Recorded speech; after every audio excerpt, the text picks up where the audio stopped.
Tá. Ok. Então, o meu trabalho, na verdade, a gente estava investigando qual seria a exalação de radônio em uma argamassa produzida com rejeito a partir da mineração de nióbio. E, a partir do momento que você tem essa exalação de radônio, qual seria a mitigação desse ambiente se você recobrisse essa mesma argamassa com outros materiais já utilizados na construção? Então, inicialmente, só para dar uma contextualizada sobre o assunto, o radônio é um gás inerte e radioativo que ocorre naturalmente na nossa geologia. E como a indústria da construção civil usa materiais naturais na composição de argamassas e concretos, é esperado que tenha algum traço radioativo nesses materiais. Por questões de sustentabilidade e economia, a indústria da construção tem investido mais em utilizar materiais já explorados, ou seja, rejeitos de mineração que são depósitos expostos, está sendo hoje estudado como um composto dentro das argamassas e concretos. A partir do momento que você começa a trabalhar com esses materiais, eles podem ter uma quantidade de radioatividade mais concentrada do que se você fizer a exploração da rocha natural. E esse é um dos motivos da gente começar a entender se está aumentando ou diminuindo a concentração de radônio nesses materiais.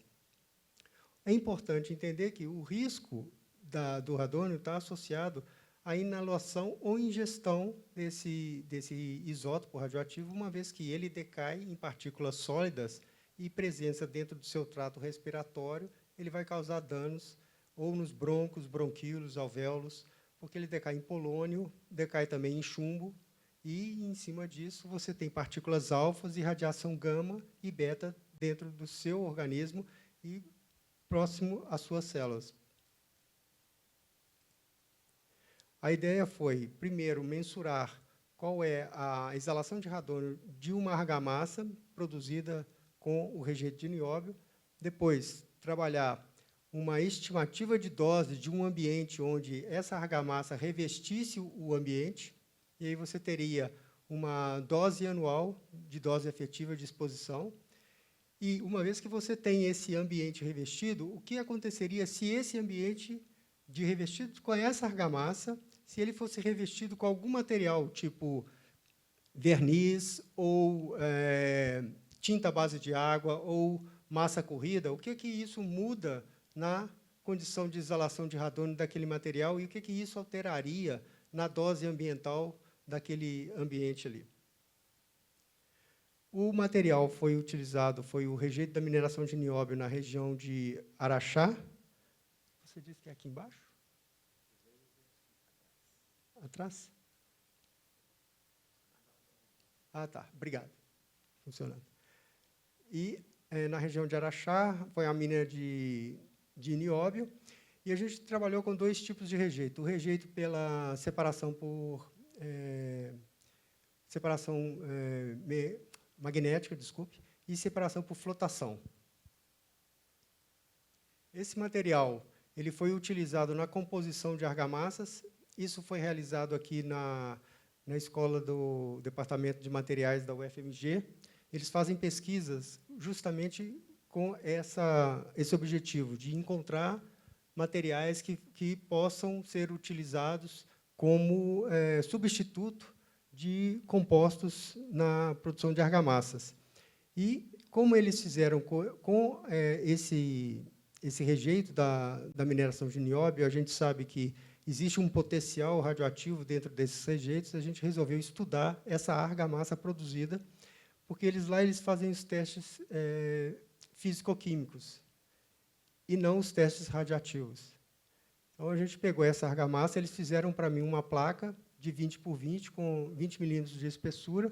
Essa placa eu cortei em placas menores, e cada placa eu revesti com verniz, todas as placas foram revestidas com verniz, e depois eu expus uma face desse bloco. Então, essa face aqui está exposta, é simplesmente a argamassa exposta. Uma outra face foi exposta e depois ela foi recoberta com tinta à base de água, e uma face exposta e recoberta com a massa corrida, que é uma massa acrílica. O método utilizado foi a câmara de acumulação, que é uma câmara onde você coloca sua amostra, ela vai exalar radônio, teoricamente, a uma taxa constante, ou seja, isso aqui tende a aumentar a concentração de radônio, uma vez que você está fechado num loop. Então, isso ficou ligado constantemente, e de 10 em 10 minutos eu tinha a medida da concentração de radônio aqui dentro.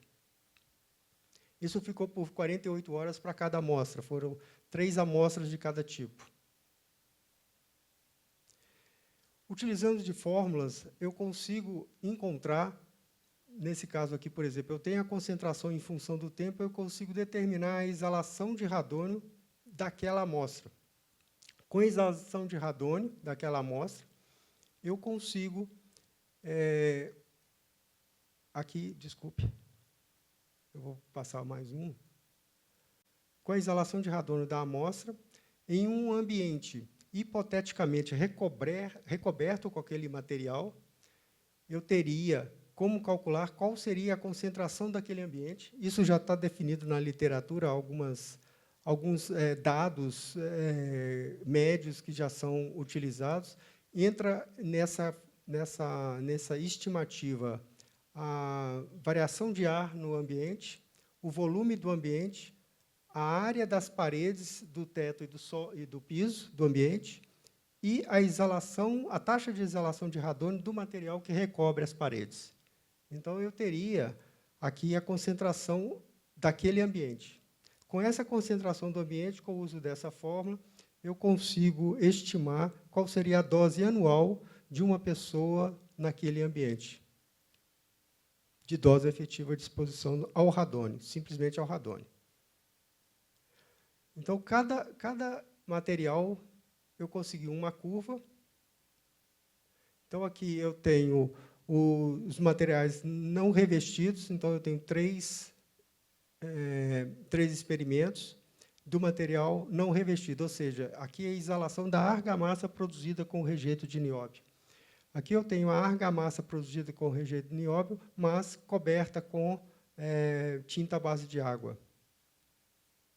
Aqui eu tenho a minha face recoberta com massa acrílica, ou seja, a massa corrida, e aqui a face recoberta com verniz.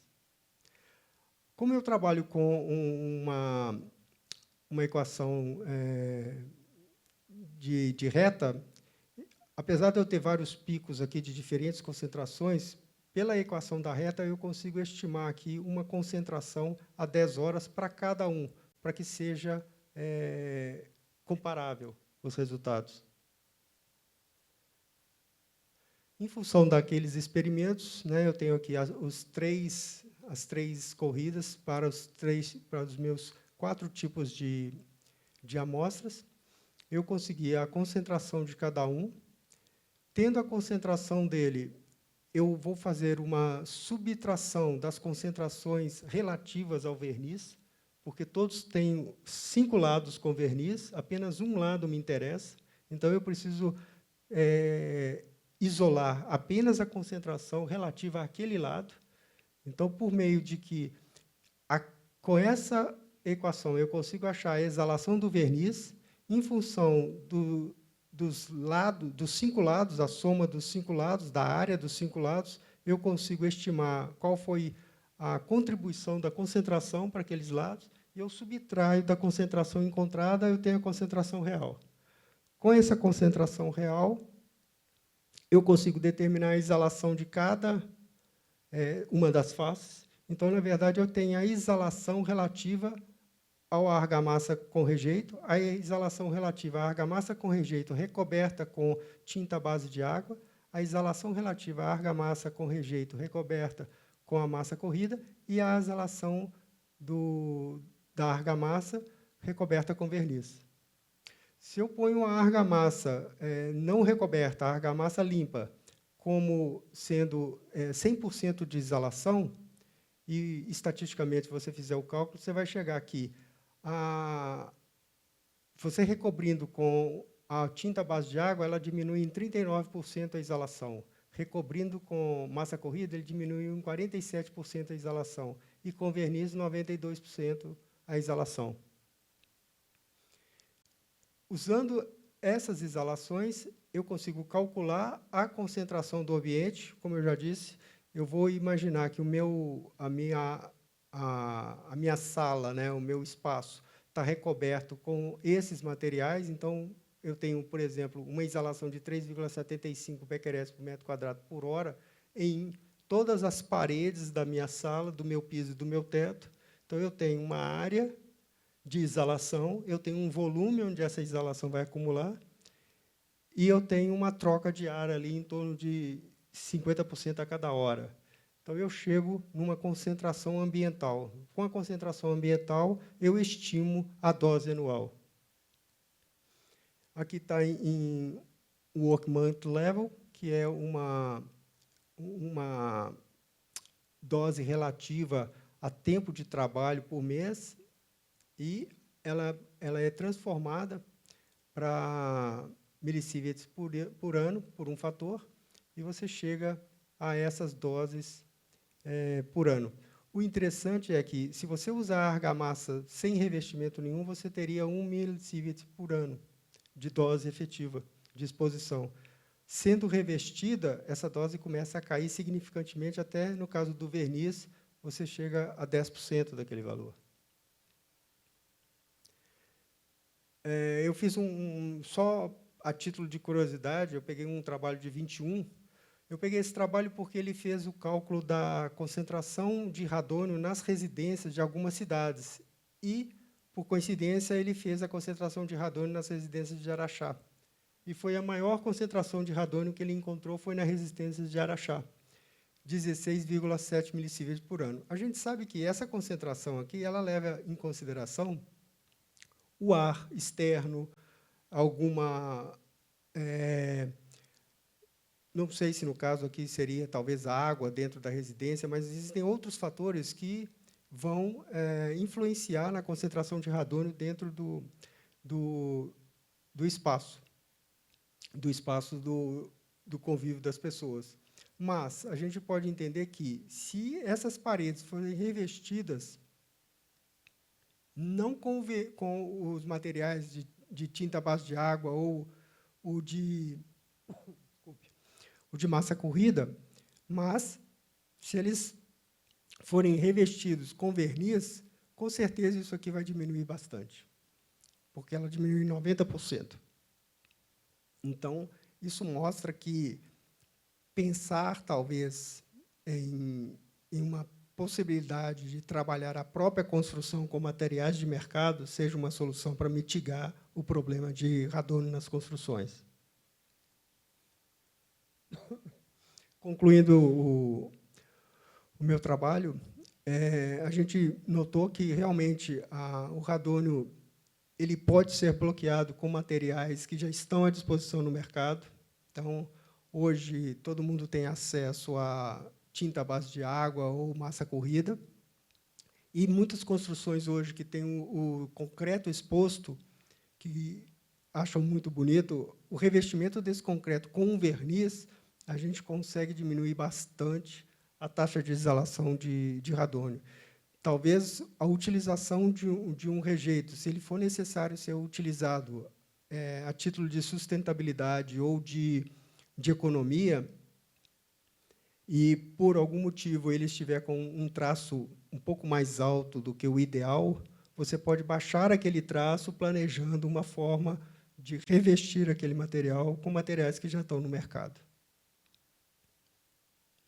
Eu queria agradecer ao CDTN pelo apoio, CENEM, ao FMG pelo apoio com essa pesquisa, CNPq, que financia meus trabalhos. Obrigado, gente.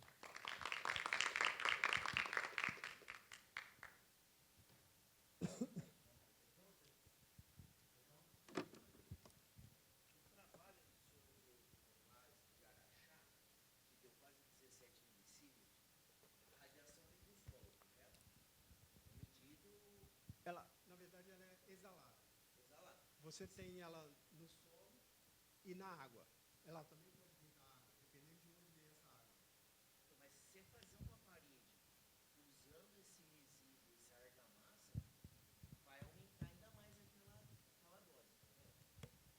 certeza. Se a influência daquela... Desculpe. Se porque aí, no caso, faltou um dado que a gente não tem. Qual é a influência da exalação de radônio pelo material de construção daquela casa na concentração total encontrada na casa? Porque, por exemplo, ele está numa região onde tem depósitos de rejeitos, porque ali na região tem vários depósitos, né, e há céu aberto. Então, você pode ter particulados que estão sendo carregados, e isso pode estar entrando na residência dele. Se ele usou um dispositivo que por exemplo, um detector passivo, né, que fica ali um mês, aquilo vai acumulando material, acumulando material. Pode ser que, numa data época, teve uma direção de vento, né, porque é sazonal, às vezes o vento muda, e isso direcionou aquele pluma radioativa que tinha numa região para a região da casa dele. E aí ele captou aquela concentração alta ali. Por isso que é só vamos dizer assim, uma ilustração do que pode ser feito. Porque teria que ter dados mais concretos, teria que se fazer uma pesquisa bem aprofundada para saber qual é a causa desses 16. Porque pode ser simplesmente uma condição de janelas abertas e ele pegou tudo isso do lado de fora. Não tem nada a ver com a construção da casa dele. Entendeu?